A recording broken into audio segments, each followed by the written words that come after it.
Olá, pessoal. Vamos aqui dar continuidade ao nosso conteúdo sobre a Revolução Russa. Lembrando que essa é uma aula do curso de História Contemporânea da Unifap, Universidade Federal do Amapá. Eu me chamo Daniel Chaves e nós estamos na graduação em História para falar justamente sobre o que foi a formação da União Soviética como a terceira parte desse arco, de uma breve e concisa explicação historiográfica sobre o que foi a União Soviética. O governo da União Soviética, basicamente, foi a formação em 1922 da unificação das repúblicas russa, Transcaucásia, ucraniana e Bielorrússia, baseada no regime de partido único do Partido Comunista, bolchevique, que se desenvolveu em um regime cada vez mais centralizador, especialmente durante o período stalinista, durante o período que a União Soviética teve como liderança este sujeito, que é um dos sujeitos mais importantes para a história do socialismo, que se chamava Iosif Stalin, um georgiano. Ele não era russo, mas uma figura das mais emblemáticas para a compreensão sobre como a União Soviética se consolidou e sobreviveu em meio a um período tão difícil da história. Vamos voltar aqui então para a nossa apresentação. A gente já falou, vamos falar novamente, que a União Soviética teve raízes na Revolução de Outubro de 17, quando os bolcheviques derrubaram o governo provisório russo, que por sua vez havia derrubado, ou havia sim implementado, na abdicação de Nicolau II. Só se consolidou quando o Exército Branco perde para o Exército Vermelho, durante a Guerra Civil Russa que antecedeu a formação da União Soviética. Naquela época, como nós já falamos, o socialismo republicano russo, o socialismo republicano ucraniano, o socialismo republicano da Bielorrússia e da Transcaucásia formaram esse protótipo, que teve uma Constituição aprovada em 1924, estabelecendo um sistema federal de governo baseado numa sucessão de sovietes estabelecidos sobre aldeias, sobre fábricas e cidades em regiões maiores, que culminou nesse Congresso da União dos Sovietes. Ok?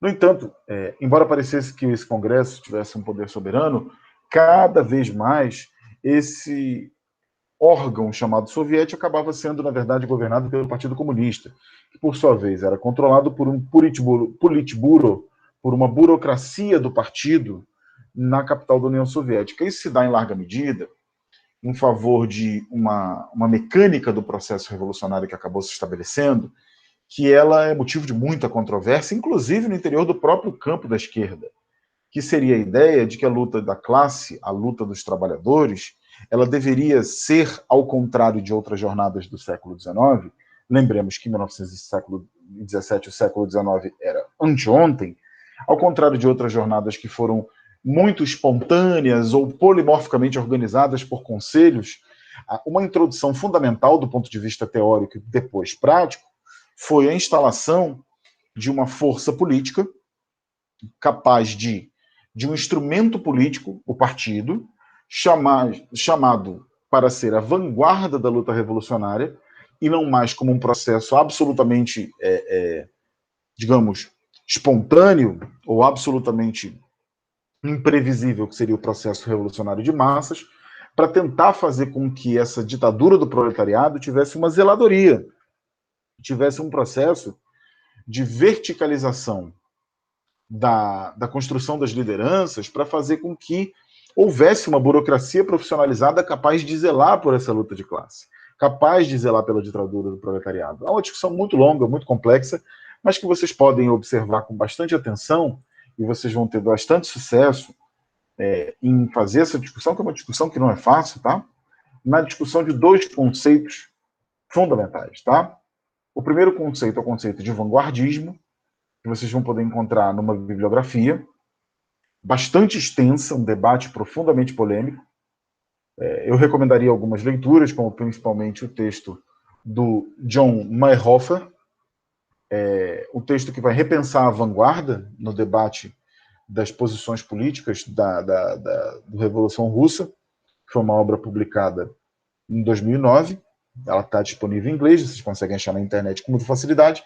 E também no texto da Teoria da Vanguarda, um texto que é escrito em 1974 pelo Peter Berger, que é absolutamente interessante. E, claro, o texto clássico do Vladimir Lenin chamado O que Fazer.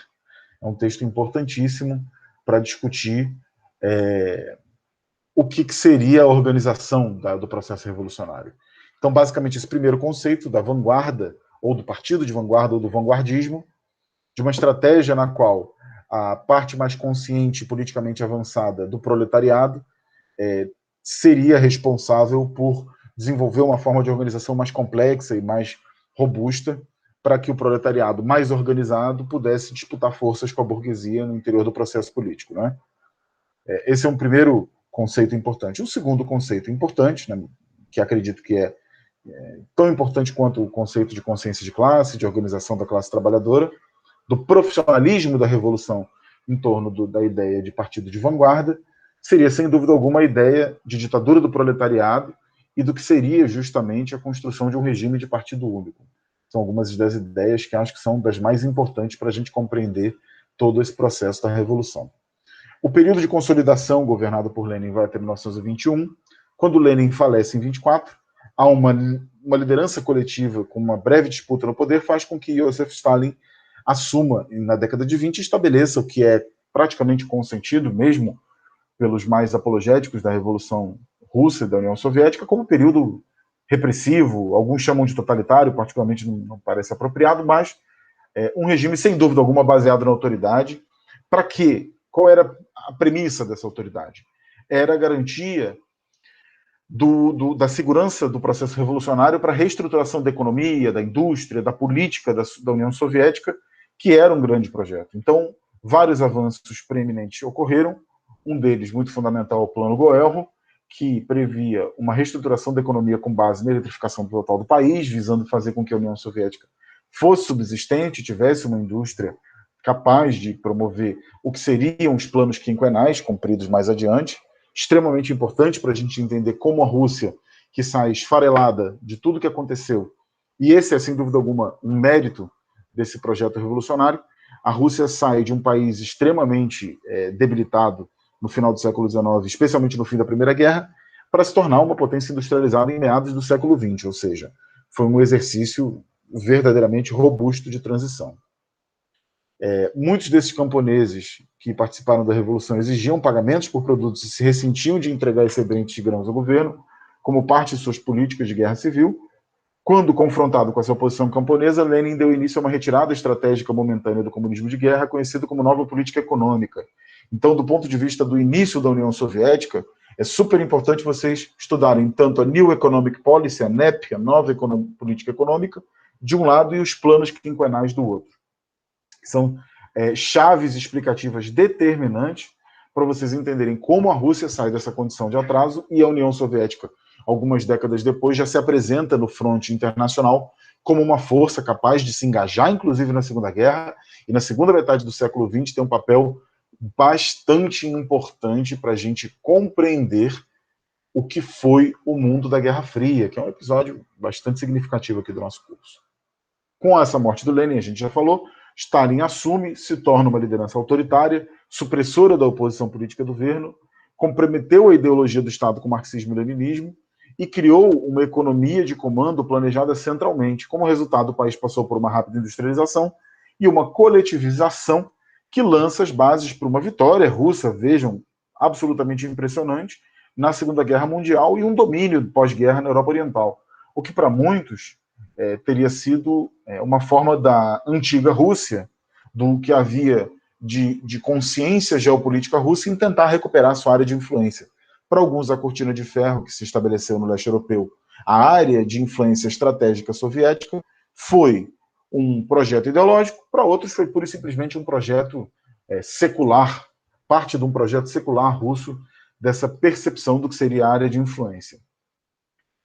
Stalin se tornou notável como essa liderança industrialista, robusta, que refez o papel da União Soviética no mundo, mas também por ter sido um fomentador de uma certa paranoia política, por conduzir um grande expurgo para remover os oponentes do Partido Comunista, com prisões arbitrárias, com prisões políticas, com envio a campos de trabalho correcional, que para muitos foi trabalhado como campos de concentração soviéticos, os gulags, ou pura e simplesmente uma condenação à morte e ponto. Em 22, Stalin foi nomeado secretário-geral do Partido Comunista da União Soviética. Nós não vamos falar de todas as lideranças da Revolução Russa Soviética aqui, porque nos interessa esse primeiro momento. Quando a gente for falar de Guerra Fria, sem dúvida a gente vai apresentar um pouco mais quem foi Khrushchev, quem foi Brezhnev, quem foi Gorbachev, todos esses líderes que são absolutamente importantes. Mas nesse contexto, Lenin e Stalin, sem dúvida, são são o binômio fundamental para a gente entender como a União Soviética surge depois de uma guerra civil, que surge depois do colapso do czarismo, que surge depois do colapso militar, um país destruído que se torna um país industrializado. Até mesmo membros desse próprio comitê revolucionário no interior do Partido Comunista acabam sendo expurgados por esse avanço autoritário stalinista. A gente precisa entender, sem dúvida alguma, que existia esse viés, e isso divide muitas opiniões na historiografia sobre a União Soviética, se Stalin foi ou não um líder totalitário ou autoritário, que ele foi ditatorial, não resta muita dúvida, para a gente compreender como, em 1928, com a apresentação do primeiro plano quinquenal, começa esse processo que, ao contrário do que Lenin imaginava, acaba revertendo essa ideia de que a Rússia seria uma ideia bastante importante e cara para Lenin, de que a Rússia seria uma matriz importantíssima para uma disseminação internacional do processo revolucionário. Stalin reverte isso com os planos quinquenais e assume categoricamente a ideia de que a construção dos socialismos deve acontecer nos países, deve acontecer de forma nacionalmente referenciada não numa luta internacional propriamente dita, mas a estrutura, o núcleo de apoio, sem dúvida alguma, seria o Estado. Então, liderar pelo exemplo para Lenin acabou sendo substituído por uma coletivização forçada, por projetos bastante autoritários e que imprimiam uma lógica não tanto de classe internacional, como, por exemplo, Trotsky aprofunda, mas fundamentalmente de um processo baseado na alavancagem dessas economias nacionais. Então, formalmente, o que seria a União das Repúblicas Socialistas Soviéticas, o que a gente chama de União Soviética, foi um Estado socialista, abrangeu a maior parte da Europa e da Ásia durante a sua existência, que foi até 1991, era nominalmente uma União Federal de várias repúblicas nacionais, na prática, apesar de federal, um governo e uma economia altamente centralizados até seus anos finais, num regime de partido único, a capital era Moscou. Vocês também vão poder observar vários centros urbanos importantes, como Leningrado, como Kiev, como Minsk, como Tashkent e Alma-Ata, que não ficam na Rússia, ficam nos vizinhos. E para que vocês tenham uma ideia do que era a proporção da União Soviética, talvez alguns de vocês não fossem nascidos, inclusive quando a União Soviética colapsou, essa foi a maior extensão da União Soviética em 1991, antes dela colapsar. Tudo isso que tem essa fronteirinha em vermelho foi a União Soviética, envolvendo não só a Rússia, mas 14 outros países. Vamos lá. De cima para baixo, da esquerda para a direita. A Estônia, a Lituânia e aqui, a Letônia, tá? Os países bálticos que ficam na fronteira com a Finlândia e com a Suécia, nos chamados Oceano Báltico ou Mar Báltico, a Bielorrússia, a Ucrânia, Moldova, a Geórgia, aqui na fronteira entre o Mar Cáspio e o Mar Negro, bem como o Azerbaijão e a Armênia, o Turcomenistão, e aí vem os tons, né, como a gente brinca, o Turcomenistão, o Uzbequistão, o Tajiquistão, o Quirguistão e o Cazaquistão, que são esses países da Ásia Central importantíssimos, como uma parte também desse interesse estratégico dos russos na região. Certo? Super importante para que a gente entenda exatamente como essas repúblicas se tornaram partes satélites do projeto russo. Ok? Historiograficamente, a gente tem uma sugestão de periodização mais ou menos consolidada, que seria uma primeira época, como a gente está se concentrando muito aqui, entre 1917 e 1927, com a revolução e estruturação do leninismo, com a ascensão de Stalin, de 28 a 53, uma consolidação stalinista, um processo de desestalinização, de relativa liberalização entre 53 e 64, seguido pela era Brezhnev, uma era de estagnação para muitos, que duraria até a década de 80, quando acontece a perestroika, a glasnost, a ascensão de Mikhail Gorbachev e até a implosão da União Soviética, o que é algo que surpreendeu a muitos na época, porque um país deste tamanho, com, na época, uma potência termonuclear, acabou se dissolvendo sem uma invasão, sem um tiro, sem uma guerra nuclear acontecendo. A União Soviética, como nós vamos ver lá na frente, pura e simplesmente implode, decorrente de um processo político bastante complexo, como a gente vai ver, mas que não teve uma guerra de término. Claro que, como uma consequência do fim da União Soviética, houve um vácuo geopolítico momentâneo que causou muita instabilidade. Mas, dentro do território soviético em si, nós temos até hoje poucos conflitos notados da proporção que se imaginava que seria a proporção de conflitos do fim da União Soviética. Ok, pessoal? Por agora é só. Muito obrigado pela atenção de vocês. A gente termina aqui esse breve conteúdo da Revolução Russa para poder avançar no restante do conteúdo do curso. Falou? Muito obrigado a vocês pela presença. Valeu.